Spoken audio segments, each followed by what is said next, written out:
you everyone for following and encouraging Too Deep. Jane got married and never came back. Too Deep waited but then gave up.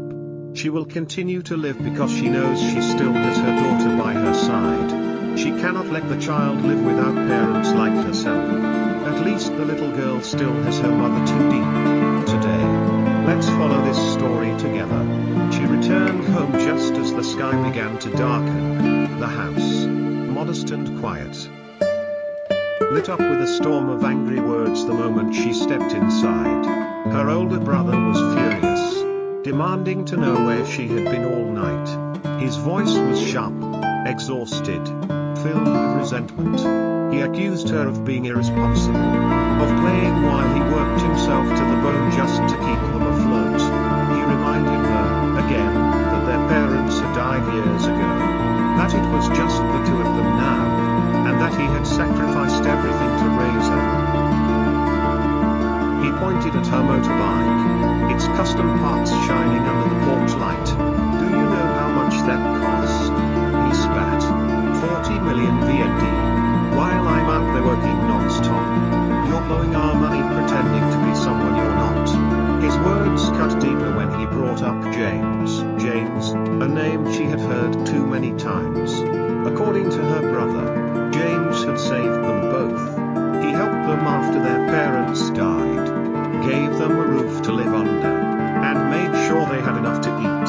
Her brother said they owed him everything, their survival, their comfort, even their dignity.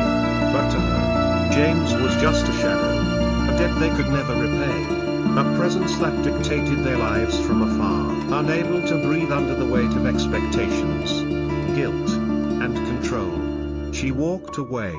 She didn't know where she was going, but anything was better than staying.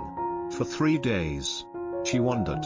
No calls, no explanations, just freedom, raw and terrifying. Until she met Too Deep. Too Deep lived in a quiet rural town with a small girl named Nee, bright-eyed, cheerful, and full of questions. Deep didn't ask where she'd come from or why she looked so lost. She simply said, "If you want to stay, come with us tomorrow to harvest gourds." That morning, they set off under the rising sun, baskets strapped to their backs.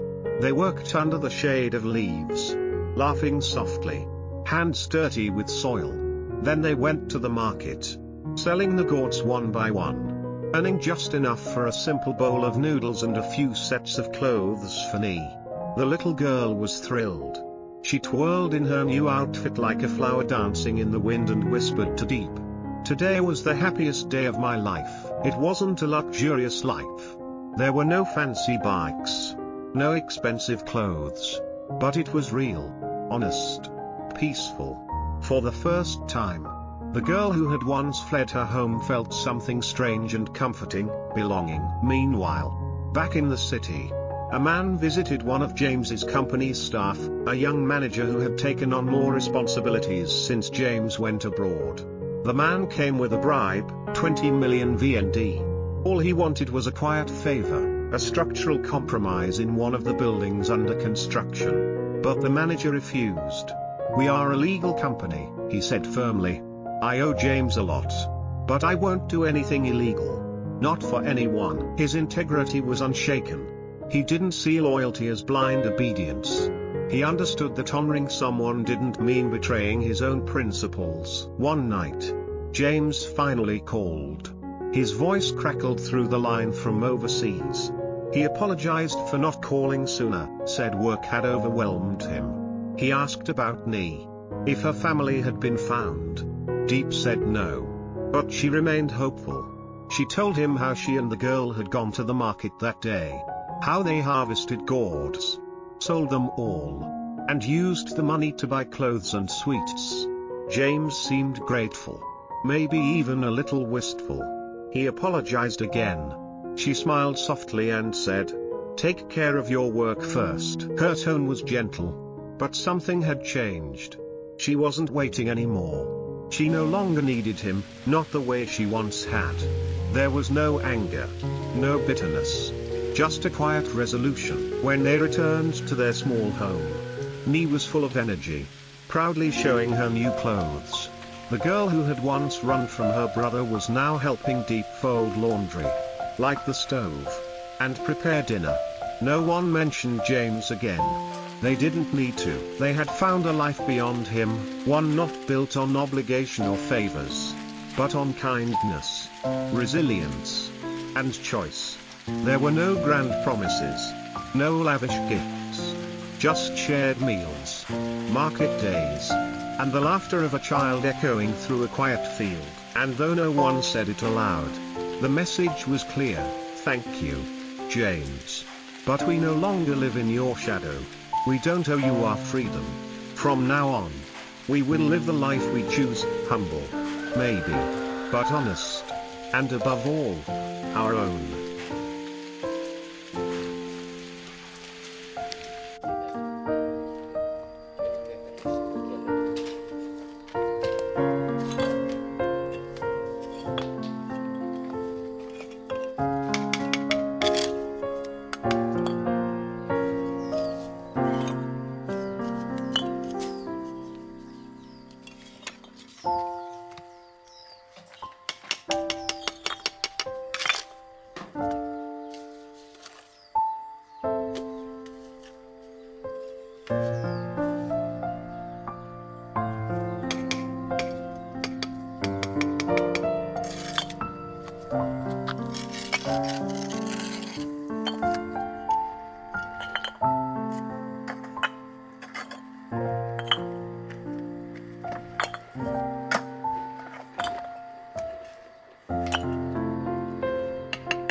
Một số chai và trần có sinh vật kiểu rơi nhầm mai.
nội dung nước ngoài xem mà.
Gõ xây bay không phải. Yêu mới được đó, yêu là không phải đó. Xây bay đã không phải rồi.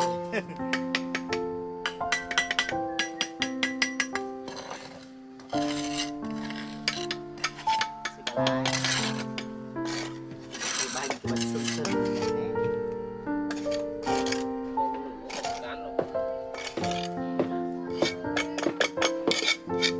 Ôi.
yếu lắm bé hậu trình nấu